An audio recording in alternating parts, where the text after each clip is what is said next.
Welcome to Chazara of RBS Shlit'a shiur on the Be'inyan Chavala al Yedei Ben Noach.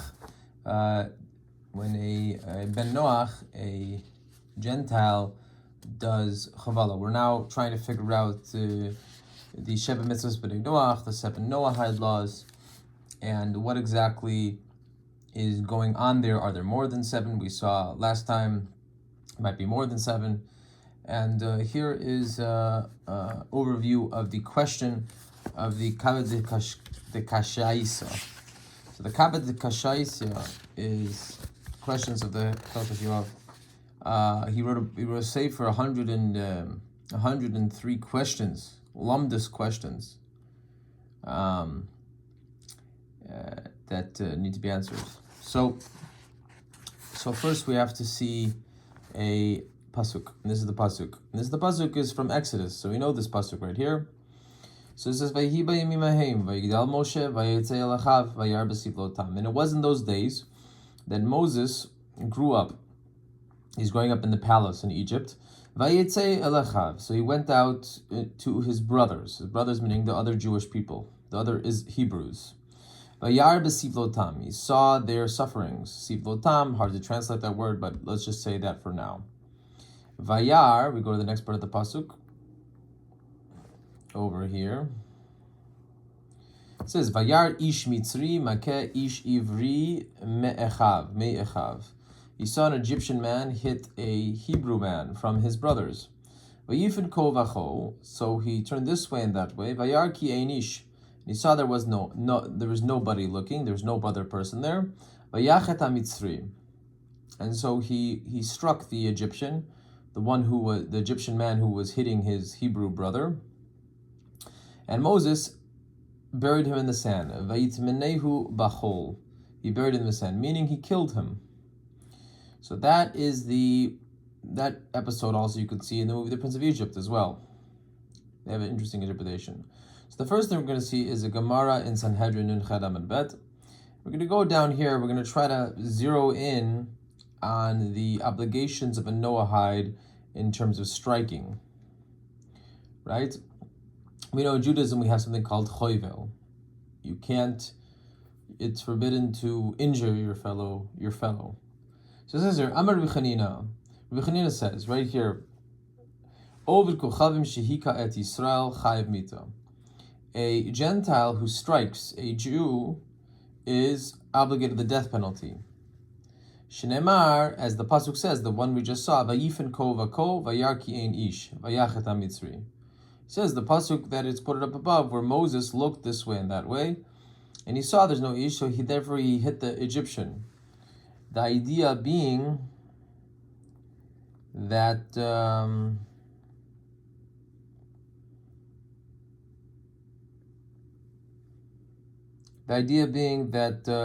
Moses killed him because he was chayav mita, because the Egyptian hit the Jew. And that's how we know that if a Gentile hits a Jew, chayav mita. You're just gonna have to accept that law as it is in the Gemara for now, just so that we can get on to the question here. But it's an interesting question. How does that limit work? Why does it work? That's what it says in the Gemara of Rabbi Chanina. Okay, fine. So now we look at the Chiddushei Haran. Ran was a Rishon, and in the Chiddushei Haran he brings up this interesting idea here. This is in Chiddushei Haran, Arba Mitzot Perek Shvi'i, and we're down here, right here in the bracket. It says Kuti Shehika et Yisrael Chayav Mita. It says Kuti. In this case, Kuti means a non-Jew. Sometimes it means Samaritan, it's machlokes about whether or not they converted properly or not in the times before, in the times, I think, around by Rishon, the first temple. So it's very, very old people. But anyways, here it means a goy. A Gentile, a goy who strikes a Jew, chayav mita, is obligated death penalty. Why? Mashma de medin gezel matninan law. So the Ran says, how does this work mechanistically? right? What is the goy transgressing? The goy has 7 mitzvahs, and if I look in all of the 7 mitzvahs, it doesn't say anything about striking, right? You have murder, you have arayot, incest laws, right? You have theft. So how does this work? Of all the 7 laws of Ben Noach, well, let's just state the 7 laws very quickly here. Whoops. Let's state the 7 laws here. What are the 7 basic laws? Theft, justice, homicide, illicit intercourse, limb of a living creature, that's Eber Min HaChai, idolatry, blasphemy. So those are the 7. Yeah. Okay. But which one does it work? So the Ran says here, the Medin Gezel Metaninin. The reason why a goy is prohibited from hitting, and specifically in our case, we're talking about a Jew, but in hitting, is because it comes Medin Gezel from one of the 7 Noahide laws, namely Gezel, theft, stealing. Why? Demali chavel begufe umali chavel b'mamono. Because what's the difference between?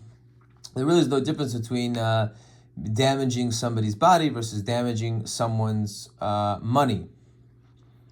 Right? Lufi zeh lo shnakuti v'lo shna Yisrael shavim bedavar.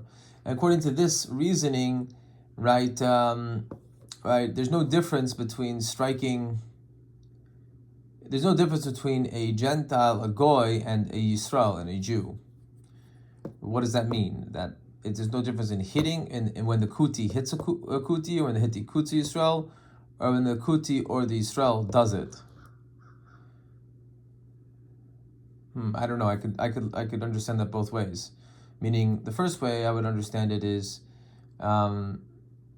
whether a kuti, a goy, or a Jew does choivel, it's connected to the din of gezel, the din of theft. Or it can be that since the kuti is obligated, since the goy is obligated in one of the 7 Noahide laws, namely gezel, theft, he's not allowed to steal.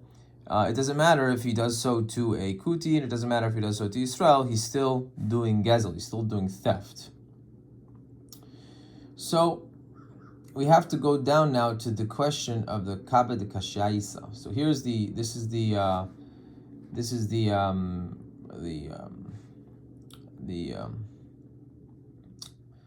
title page of the book Kaba deKaShaissa. And the Kaba deKaShaissa was written by, I believe, the Chelkos Yoav, meaning 103 questions, and it's a feat of intellect to be able to solve all these 103 questions. These very lumdis Talmudic questions. Okay, so here, Kaba means 103, Kuf Gimel, 103. So here we have Rabbeinu Yoav Yeshua Weingarten from the year 1847 to 1922, and he addresses one of the Kaba deKaShaissa's questions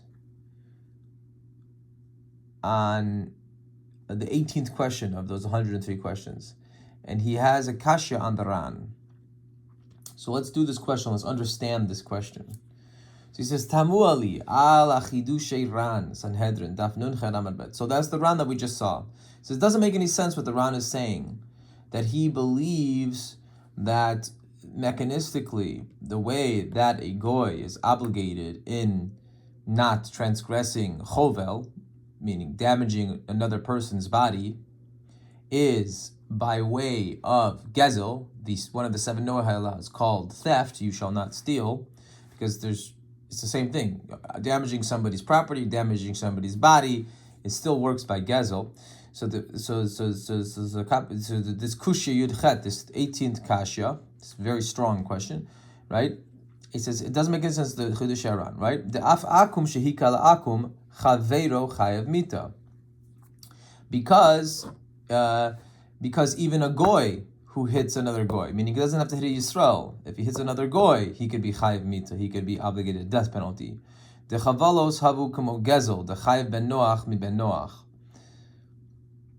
Oh no, sorry. He's still explaining. He's still explaining the Ran. This is not the Kaba deKaShaissa yet. So he's saying, so even a goy hits another goy, right? The chavalos havu gezel. The chayav ben Noach mi ben Noach. This is what the Ran said, that it works mechanistically by gezel, by theft. V'tamu ali. It doesn't make any sense to me. Now here's the kasha. You ready? The imken lama likra. But we have another pasuk. We have another verse in the Chumash. The shofech dam ha'adam ba'adam.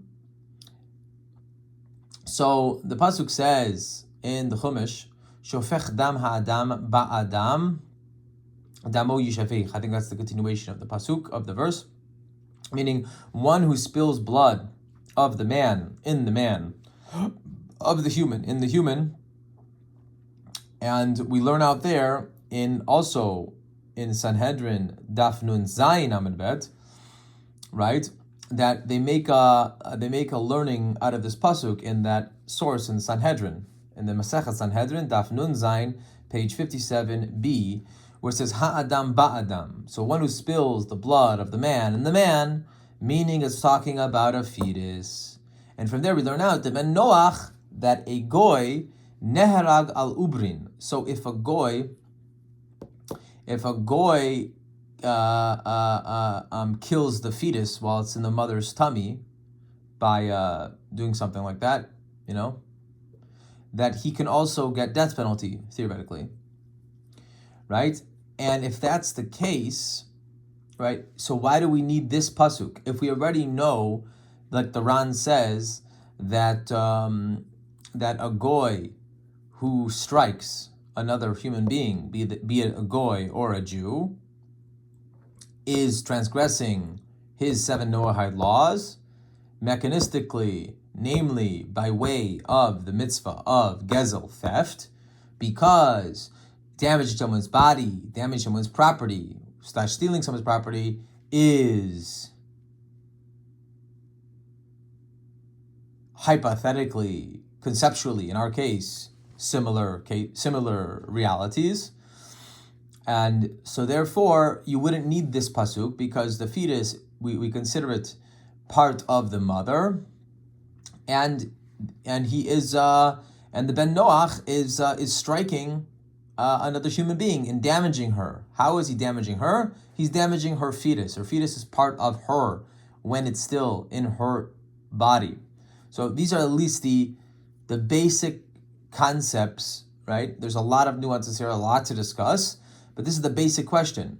So if we know from the other Gemara that we saw up above that that a goy is obligated to not hit another human being, and how does that work according to Chidush Aran? It works by the din of gezel, that one of the 7 Noahide laws states, "Thou shalt not steal," and within that "Thou shalt not steal" law is the idea that a goy is also not allowed to strike another human being, because by striking another human being, you're damaging another human being, and then you're stealing their money, meaning damaging their body or damaging their property is considered theft. And if that's the case, according to Chidush Aran, according to the Gemara, then we wouldn't need this pasuk, Shofech dam ha'adam ba'adam. You wouldn't need that verse in the Torah to teach us that a goy is also obligated to not, and by the way, the punishment would theoretically be the death penalty, but a goy is also obligated to not destroy the fetus of the mother. So why do we have this verse then? So that would be an extra verse, and that would make no sense. So we have to solve this question. So the kasha goes on. Typically, dechayev mikoach chavalasa'im. You can learn it out, as we said before, by damaging the mother. Deharei kivan shehipila harei chaval ota. Because when she miscarries because of you messing with her, bumping into her, or hitting her stomach with a baseball bat, whatever it is, right? It's considered chavalota. You physically maimed her. And more than this, the kasha goes on. The Ran himself writes in Masechet Yuma Daf Pei Bet on page 72. Divrachlev Katav Behegimod Mapelet Hi Besakana. Ve'im ken adraba mehachkra deshofach dam chule mi v'koach techovel bebenoach chaveru eino chayiv mita v'rak bechovel Yisrael.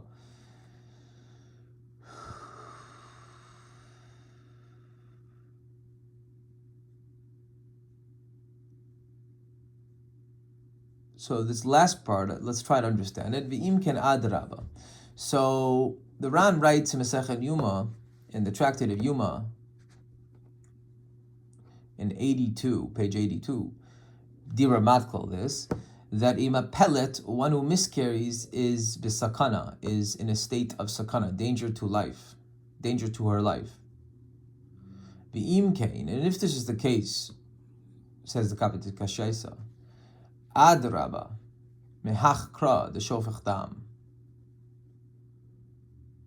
mi v'koach techovel b'noach chaveru eino chayiv mita v'rak bechovel Yisrael. I don't understand the next part of this kasha. Let me just think. Ein loymar. The nafkamina heicha. The nafkamina. Heicha the tzarich lahali al-aim. This is eino. The ashari be'emet gam be'ben noach kamo shekatav ha'toisva Sanhedrin.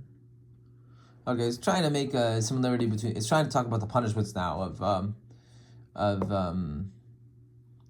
I don't understand this next part, but I think it's something to do with the punishments, Chayimita between a goy, Yisrael. I'm not really sure, but that's the main question up here. Is we have, if the Ran is correct, that the reason that a goy is obligated to not maim another human being comes from one of the 7 Noahide laws, namely theft, then we wouldn't need this extra pasuk and this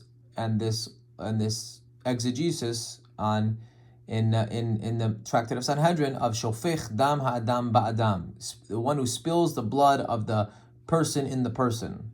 So that's the way that they learned it out. That's talking about an uber, a fetus.